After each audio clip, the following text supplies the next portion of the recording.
how silently they tumble down and come to rest up in the ground, to lay a carpet rich and rare beneath the trees without a care.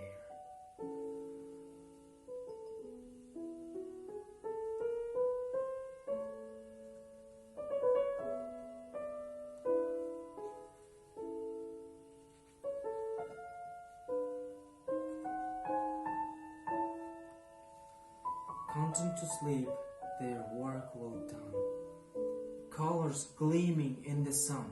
At the other times they will wildly fly until they nearly reach the sky.